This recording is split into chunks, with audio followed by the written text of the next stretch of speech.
Guys, natanggal man. Okay, oh. Kumuha kami ng gulay guys para ihalo. Ayan oh, very fresh talaga guys. Dito galing lang sa yard namin. Buti na lang guys, meron lang din kaming makuha ditong, oh, di ba? Meron kaming hindi na bilhin guys. Yes, langga. Ayan guys, oh. Very fresh. Dito mo lang makikita yan. Walking muna ako dito banda guys. Kasi mag-order muna tayo ng mga soft drinks. Dito lang ako nag-order din guys. It's me again, your Kalabs Joanne. Nandito na naman ako guys. Ang update ko guys, may kwento ako in this morning. I got busy earlier guys. So I've been out there. Nako, ano ba talaga? So, ito tayo guys. Ito lang pala ang inanom ko guys. Ang update ko guys, ito lang tayo. Kasi magkain ako ng rice guys. I will eat din a rice. Kasi guys, galing na ako doon sa taas. Nag-order kasi ako ng soft drinks guys, early. Kaya medyo maaga ang ano ko guys, maaga ang ligo ko, maaga ang mga luto ko guys. Kasi we are run out guys today.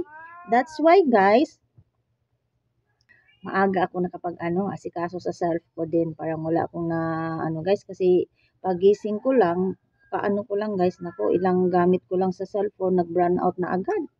So wala talaga guys akong nagawa. So yun, naglinis na lang ako, naligo, and then pumunta sa taas guys. Sabi ko mamili na ako kahit pati mga tinapay na for partner sa coffee ba guys, or So yun, katapos ko nag-order kasi ako ng soft drinks guys. Katapos ko doon, sabi ko punta muna ako kina nanay kasi may binili ako guys, naubusan ako ng oil. Bumili na din ako. Sa kwento-kwento namin guys, na sobrang maritesa talaga ako guys. Marites din ako guys. Pati si madam doon, kina nanay. So yun naman guys, we are so very friendly, no? Charis. So yun, kwento-kwento doon, kwento dito, ganun. About sa business, about sa mga ba guys, tinda. Ganun ba? Yung mga pinag-usapan namin. So yun, nakalimutan namin guys about mga prices. Ganun. Paglingon ko guys, sabi ko pa kina madam, magbalik pa pala ako doon punta sa bakery kasi magbili ako ng tinapay. Hala guys, sa kwento-kwento namin, nakalimutan ko man guys. Paglingon ko, andyan naman yung deliver ng ko guys, delivery ng soft drinks. Nawala na talaga akong natagawa guys.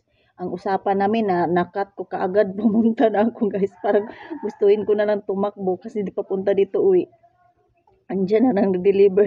Sabi ko, ilangga, andyan. Di pa ako nakauwi. Nagmarites pa ako. Wala talaga guys. Sabi ko, iniisip ko kasi guys, kasi yung lock ko ba dyan o yung kandado ba guys? Ano ba yan? May susi ba dyan guys? Matagal kasi ma-open minsan. Sabi ko, hindi ko pa ako naka-ready. Tapos andyan ang deliver. So anyway, but still good. Still thankful. Thank you Lord. Still fine. Diba? Everything is good and well. So we are so very thankful about that. Thank you so much Lord for the blessings every day. Every day is another day and another blessings, another vlog. Thank you so much for watching everyone. I hope you have a nice day and a great day ahead. Bye! Keep safe kayong lahat. See you next again. Ang ice cream dito sa bukid guys. Yung may ganito ba guys? Oh, napaka-cute. Yummy. Kain tayo?